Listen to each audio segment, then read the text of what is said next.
They stole her talent. They stole her voice.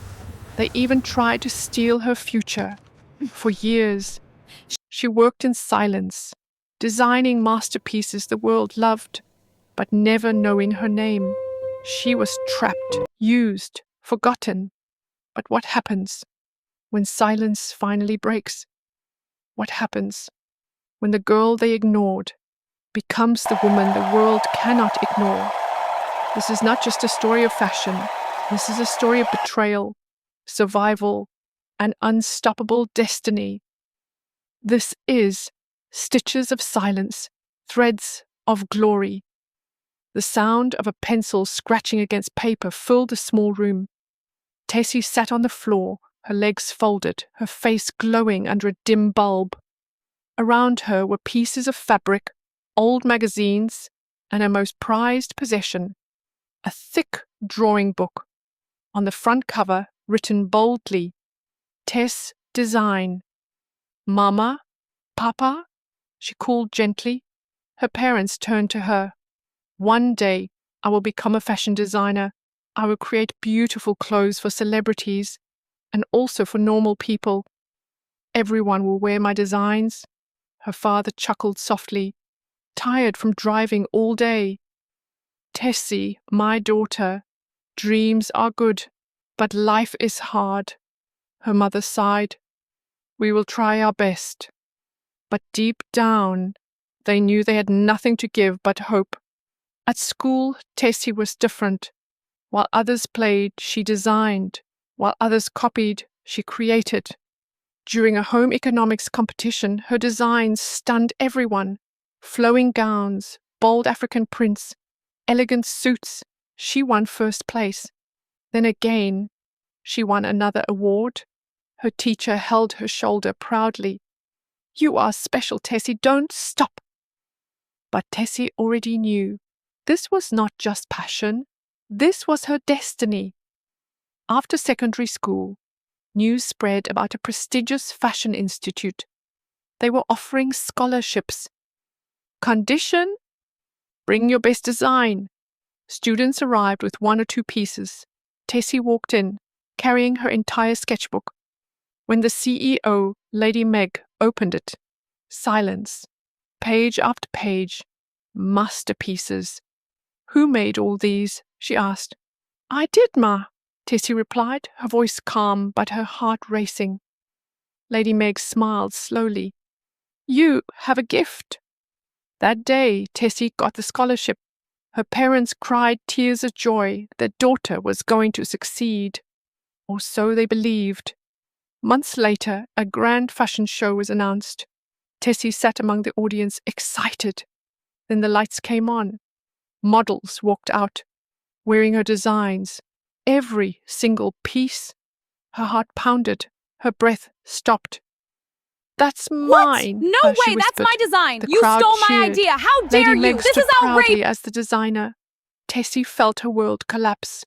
She confronted Lady Meg. You betrayed me. How could Ma, you? I did those what I had to. You designs, left me no choice. they are mine. Liar, you'll pay for Lady this. Try Meg's me, I dare you. expression changed instantly, cold, sharp. You are here on scholarship, she said. You have no voice. Tessie froze. You should be grateful. From that day, Tessie became invisible. Soon after, Tessie was forced to sign a contract. 5 years. She would design. Lady Meg would own everything. The payment, almost nothing. But Tessie looked at her family. Her father struggling, her mother aging, her brother Tony needing school fees. So she signed. And slowly, her dream became her prison. Sonia, her best friend, watched everything. An influencer with a growing audience. You can't keep suffering like this, Sonia said. Tessie smiled weakly. I don't have a choice. But Sonia was waiting for the right time. Time passed. Tessie became the hidden brain behind a powerful brand. Lady Meg grew richer, she will work famous, while celebrated, I get all the money. while Tessie remained unknown. Even worse, when graduation came, everyone left, except Tessie. She was not allowed to graduate. She was still bound, still trapped. One hot afternoon in Lagos, Tessie stepped down from a bus. Her sketchbook slipped and fell. A man picked it up. Mr. Luca, an Italian designer and photographer who was on the street of Lagos snapping photo that day. He had an exhibition for Africa culture. He flipped through the pages. His eyes widened. This is genius. He searched for her and found her. Her phone number was written very small in one of the pages. They met later that day. You dropped this, he said. Tessie held it tightly, like her life depended on it. It's all I have. Mr. Luca looked at her. No, it's who you are. I meant what I said before, he continued. Come work with me. Tessie shook her head again. My boss will destroy me. Mr. Luca leaned forward. Then let me help you fight. But Tessie wasn't ready. Not yet. I want to work with you, Mr. Luca said, holding her sketchbook like treasure. Tessie's fingers tightened. I can't. I'm under contract. For how long? 5 years. I still have 1 year and 7 months left. Mr. Luca studied her face, not just her words, but the fear behind them. Then I will wait, he said quietly. Tessie looked at him, surprised. No one had ever waited for her before. Weeks passed. Mr. Luca returned to Italy, but he didn't disappear. Late at night, when the studio was quiet, Tessie would whisper ideas over the phone. Sketches became descriptions. Descriptions became creations. Some of Mr. Luca's biggest designs began to carry Tessie's unseen touch. And for the first time, someone said to her, You are brilliant. Not used, not silenced, but seen. Lady Meg began to notice changes. Tessie's designs were evolving, becoming bolder, sharper, more global. One afternoon, she found her new drawing book, slammed it on the table. Where are you getting these ideas from? Tessie froze. From my head, Ma. Lady Meg stepped closer, eyes narrowing. You better not be working with anyone. Silence. I own everything you create. That night, Tessie couldn't sleep. Fear returned. Sonia visited her. You're fading, Tessie, she said softly. This is not the life you dreamed of. Tessie looked away.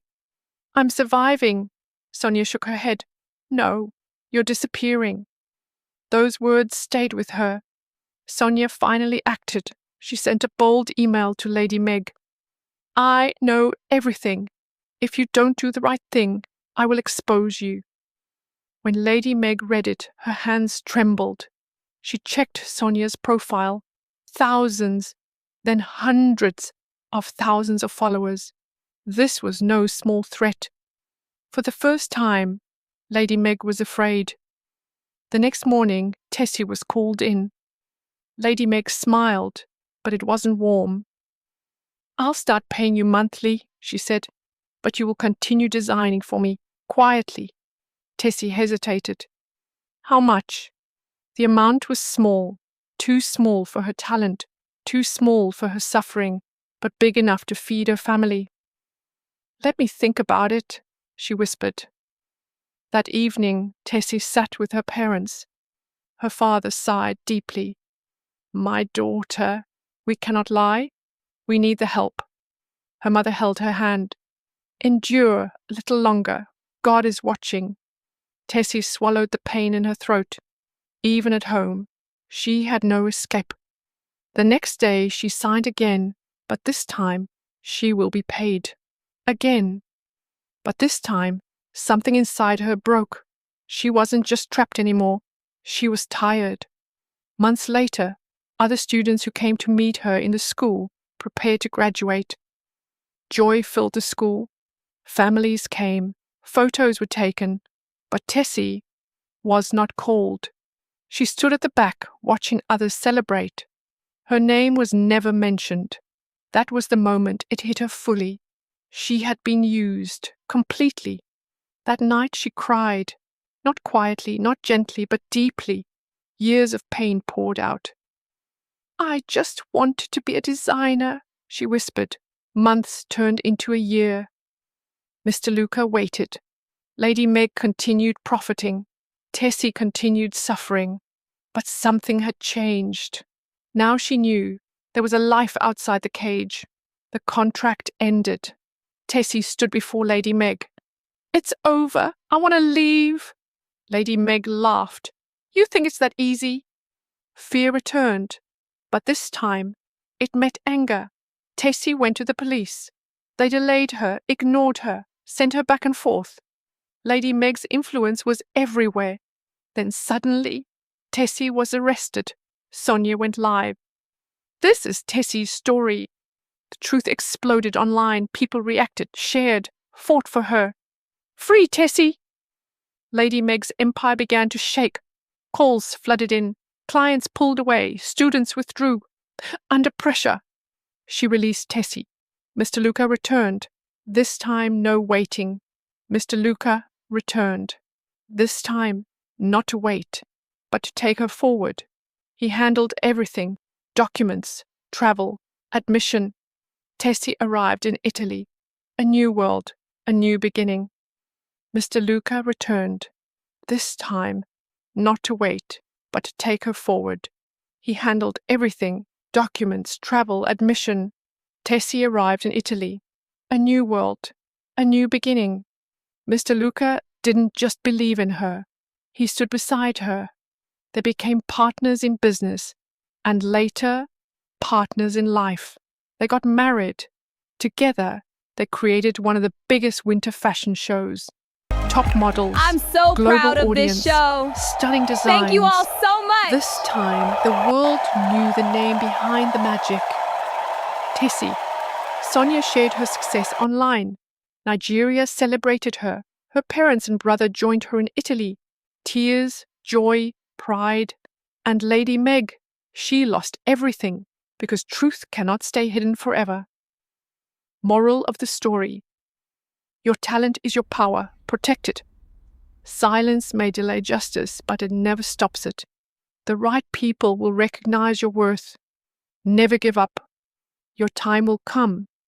If you enjoyed this powerful story, like this video, share with your friends, subscribe to Africa Timeless Voices. For more emotional and inspiring stories like this, thank you.